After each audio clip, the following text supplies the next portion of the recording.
पाकिस्तान से धमकी आ रही है, हिंदुओं की गर्दन काटो। बांग्लादेश से फरमान जारी हो रहा है कि मंदिरों को तोड़ दो और हिंदुओं को वोट मत दो। और इसी के साथ गुजरात में मस्जिद से माइक पर ये घोषणा हो रही है कि हिंदू त्योहार मत मनाओ। ये साजिश है या सोची समझी रणनीति? आज हम इसी पूरे खेल को एक्सपोज करेंगे। नमस्कार, आप देख रहे हैं द बिग टॉक मीडिया और मैं हूं आपके साथ साध्वी दुबे। सैफुल्लाह लश्कर-ए-तैयबा का कमांडर मुदीर के में खुली सभा, सैकड़ों लोग, और वो बोल रहा है कि हिंदुओं की गर्दन काटना सवाब है, जन्नत मिलेगी। भीड़ तालियां बजा रही है। अब सवाल ये है कि कौन सा अल्लाह है जो किसी निर्दोष की हत्या को सवाब मानता है, और कौन सा इस्लाम है जो नफरत को सिखा रहा है। समझने वाली बात यह है कि पाकिस्तान में सैफुल्लाह कोई सामान्य व्यक्ति नहीं है। वो लश्कर-ए-तैयबा का कमांडर है, एक आतंकी संगठन का हिस्सा है, और जब वो खुलेआम हिंदुओं की गर्दन काटने की बात करता है तो सिर्फ ये बयानबाजी तक सीमित नहीं रहती है। ये धमकी है, ये आतंकी सोच है। वो कह रहा है कि पानी के रास्ते से भारत पर हमला होगा, पेट्रोलियम रिफाइनरीज को निशाना बनाया जाएगा। ये ऑपरेशन सिंदूर का बदला है, जिसमें उनसे कैंप तबाह किए गए थे। लेकिन ध्यान दीजिए उसकी भाषा पर, वो हिंदू शब्द का बार बार इस्तेमाल कर रहा है।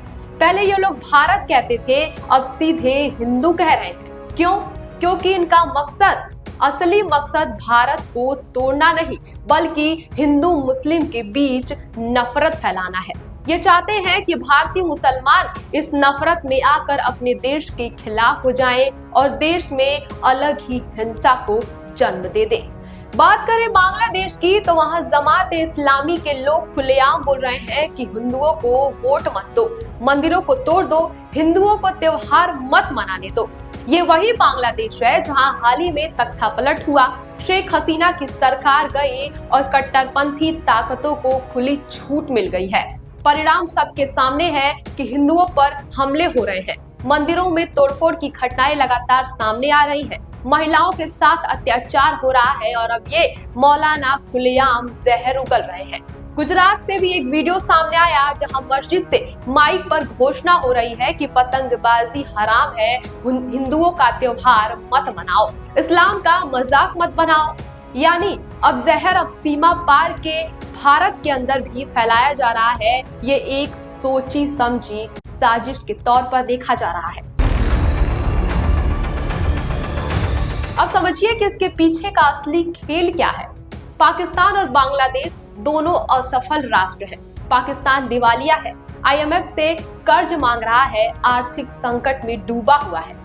बांग्लादेश में अस्थिरता है, राजनीतिक अराजकता है, और दोनों देशों के लिए लोग भूखे मर रहे हैं, बेरोजगारी चरम पर है, और इसका कोई भविष्य ही नहीं।